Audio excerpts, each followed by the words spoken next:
Today, we delve into one of the most heartbreaking and horrific cases of child abuse in American history.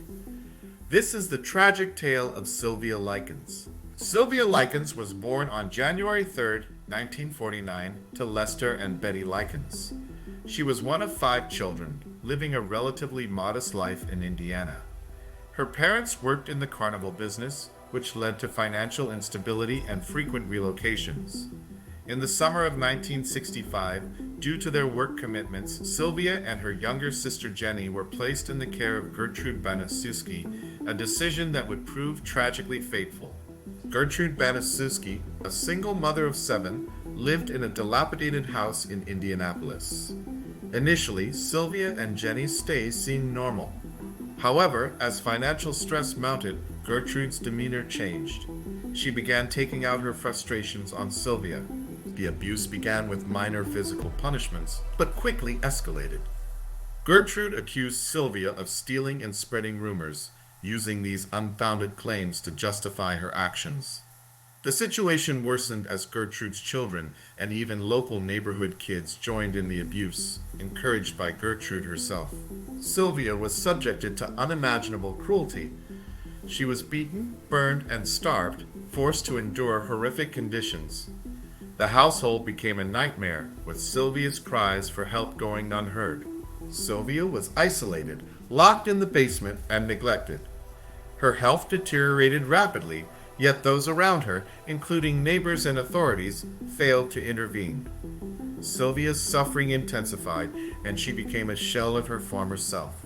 In her final days, Sylvia's torture reached its peak. She was subjected to constant beatings and degrading treatment.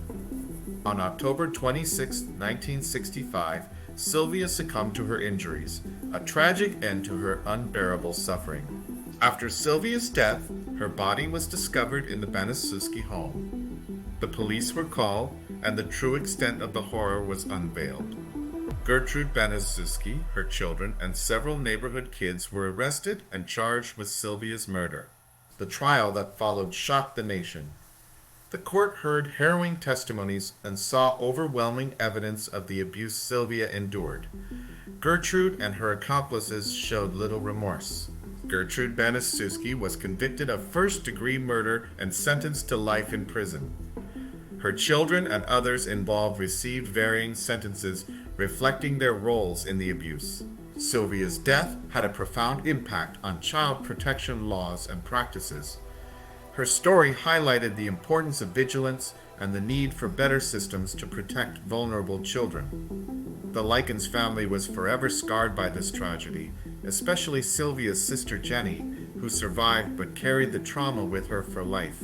Sylvia Likens' story is a stark reminder of the horrors that can occur when abuse goes unnoticed and unchecked. Her legacy calls us to be vigilant, to speak up, and to protect those who cannot protect themselves. Remember Sylvia and let her story be a catalyst for change. Thank you for watching. If you found this video informative, please subscribe to Darker Things for more stories that delve into the darkest corners of human history. Stay vigilant, stay compassionate, and as always, stay safe. Sylvia Marie Likens, born on January 3rd, 1949 and died October 26, 1965, was an American teenager who tragically lost her life due to horrendous abuse and torture by her caregiver, Gertrude Baniszewski, along with Baniszewski's children and some neighborhood kids. This abuse spanned 3 months, culminating in her death from severe injuries and malnutrition in Indianapolis, Indiana.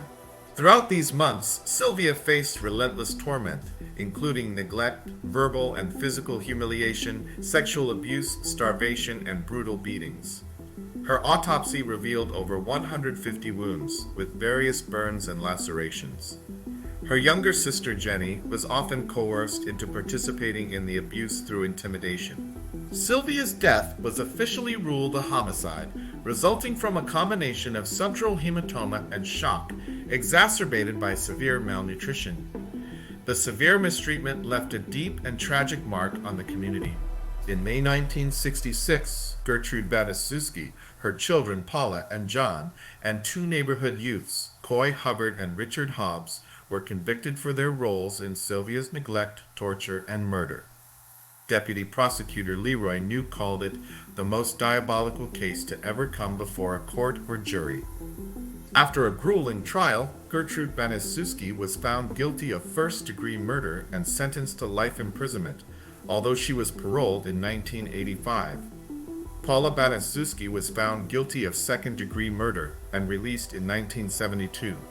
Hobbs, Hubbard, and John Baniszewski Jr. were found guilty of manslaughter and served less than 2 years in the Indiana Reformatory before being granted parole.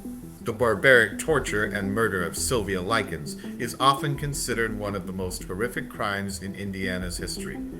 It has been described as the most sadistic case ever investigated by the Indianapolis Police Department.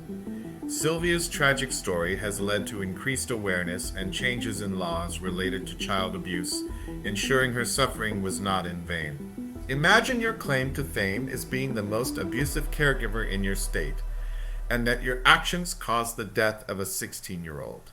We examine this in this episode of Darker Things. This is the story of Sylvia Likens, a young girl whose life was tragically cut short due to horrific abuse. This is the story of Sylvia Likens, a young girl whose life was tragically cut short due to horrific abuse. The abuse Sylvia endured at the hands of Gertrude and her children was unimaginable. Despite Sylvia and Jenny's desperate pleas, even their older, married sister refused to believe them. Neighbors noticed signs, but hesitated to call the police. Through it all, Sylvia showed incredible resilience. When forced to eat her own feces, she famously said, "Give it to the dog. He needs it more than I do." In abusive families, a herd mentality can take over, singling out one individual for torment.